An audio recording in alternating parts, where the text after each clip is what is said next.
ইংরেজি নববর্ষের শুভ লগ্নে সারা পশ্চিমবঙ্গব্যাপী উদযাপন হলো সর্বভারতীয় তৃণমূল কংগ্রেসের 28তম প্রতিষ্ঠা দিবস। তেমনি রাজপুর সোনারপুর পৌরসভার 35 নম্বর ওয়ার্ডের কাউন্সিলর দেবব্রত মণ্ডলের উদ্যোগে রানিয়া উদয়পল্লীর মোড়ে অনুষ্ঠিত হয় তৃণমূল কংগ্রেসের 28তম প্রতিষ্ঠা দিবস। এই অনুষ্ঠানে উপস্থিত ছিলেন সোনারপুর উত্তরের বিধায়িকা ফিরদৌসী বেগম, রাজপুর সোনারপুর পৌরসভার 30 নম্বর ওয়ার্ডের কাউন্সিলর সঞ্জিত কুমার চ্যাটার্জি, INTTUC এর সভাপতি পরিমল দাস সহ তৃণমূল কংগ্রেসের একাধিক সদস্যবৃন্দ। অনুষ্ঠানের শুরুতেই বিশিষ্ট ব্যক্তিদের উত্তরীয় পরিয়ে বরণ করে নেওয়া হয়। এরপর কেক কাটার মাধ্যমে তৃণমূল কংগ্রেসের জন্মদিবস পালন করা হয়। এদিন সোনারপুর উত্তরের বিধায়িকা ফিরদৌসী বেগম বলেন, 28তম বছর আমাদের তৃণমূল কংগ্রেসের প্রতিষ্ঠা দিবস, জন্মদিন প্রতিষ্ঠিত হয়েছিল।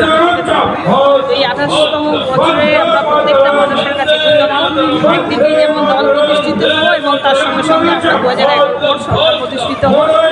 সরকারের মাননীয় মুখ্যমন্ত্রীর উদ্দেশ্যই ছিল অনেক লড়াই, অনেক সংগ্রামের মধ্যে দিয়ে তিনি মানুষের সেবায় নিজেকে রাখার জন্য চেষ্টা করেছিলেন। আমরা কৃতজ্ঞ যে প্রত্যেকটা মানুষ সেই প্রতিশ্রুতি দিয়েছেন এবং সেই সম্মান রেখেছে। তাই মানুষের পরিষেবাটা হচ্ছে। আগামী দিনগুলোতে আমরা চাইবো আমাদের যেমন প্রতিষ্ঠা দিবস হবে এবং সরকারের উন্নয়নও হবে। সরকার যতদিন মানুষ যতদিন সরকারকে রাখবে, মানুষের উন্নয়ন ততদিন আরও বেশি করে হবে। তাই আমরা প্রত্যেকটা মানুষের কাছে আজকের দিনে আরও কৃতজ্ঞ যে এই সময়ে দাঁড়িয়েও সবসময়ের জন্য 2021 আমরা 2024 আমরা যেভাবে দেখছি যে সব কিছুকে উপেক্ষা করে কিন্তু মানুষ মুখ্যমন্ত্রী মমতা বন্দ্যোপাধ্যায়ের প্রতি আস্থা ভরসা রেখেছে। আগামী দিনেও নিশ্চয়ই রাখবেন এই আশা। এদিন বিরোধী দল থেকে কয়েকজন তৃণমূল কংগ্রেসে যোগদান করেন। অনুষ্ঠানটিকে আরো জমজমাট করতে এক সাংস্কৃতিক সন্ধ্যার আয়োজন করা হয়। এদিন 35 নম্বর ওয়ার্ডের কাউন্সিলর দেবব্রত মণ্ডল বলেন, আজকের অনুষ্ঠানটি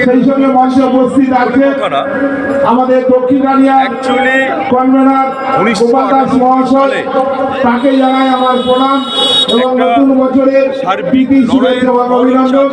মঞ্চে উপস্থিত আছেন ভোলারায় মহাশয়, উপস্থিত আছেন 35 নম্বরের যুব সভাপতি সুদীপ্ত দাস, উপস্থিত আছেন INTTUCর সভাপতি পরিমল দাস, উপস্থিত আছেন ছোটলাল সিং, রাজু রায়, বিপ্লবদা, সন্তোষ মিশ্রা থেকে শুরু করে আমার সামনে উপস্থিত আছে কেয়াদি স্বপ্নাদি থেকে শুরু করে তৃণমূল কংগ্রেসের মহিলা নেতৃত্ব, যাদের হাত ধরে আমরা এই 35 নম্বরের রাজনীতিটাকে এগিয়ে নিয়ে চলেছি। সেই মহিলা তৃণমূল কংগ্রেসের সমস্ত নেতৃত্বদের জানাই 2025-এ হ্যাপি নিউ ইয়ার, সেরা একটা প্রীতি শুভেচ্ছা এবং অভিনন্দন। সেই সঙ্গে জানাই পথচলতি মানুষ, ব্যবসায়ী বন্ধু, আমার মাইকের আওয়াজ যতদূর যাচ্ছে সমস্ত রাজনৈতিক সচেতন নাগরিকদের জানাই 2025-এ প্রীতি শুভেচ্ছা এবং অভিনন্দন। বন্ধু, আপনারা সবাই জানেন সেদিন সালটা ছিল 1998 সাল। তার আগে বাংলার যিনি এখন জননেত্রী অগ্নিকন্যা তথা ভারতবর্ষে 3বারের সেরা মুখ্যমন্ত্রী মমতা বন্দ্যোপাধ্যায়, তিনি 2098 সালের আগে তিনি কংগ্রেস করতেন। তিনি কংগ্রেসের থেকে বুঝতে পেরেছিলেন যে আমি যদি এই কংগ্রেসের সঙ্গে থাকি তাহলে বাংলায় যে জগদ্দল পাথর বামফ্রন্ট বাংলাটাকে শোষণে পরিণত করেছে, বাংলাটাকে শ্মশানে পরিণত করছে, তাদেরকে হারাতে গেলে এই কংগ্রেসের সঙ্গে নিয়ে আমি তাদেরকে হারাতে পারবো না। তাই তিনি নতুন চিন্তা ভাবনা করেছিলেন এবং নতুন একটি দলের নাম ঘোষণা করেছিলেন।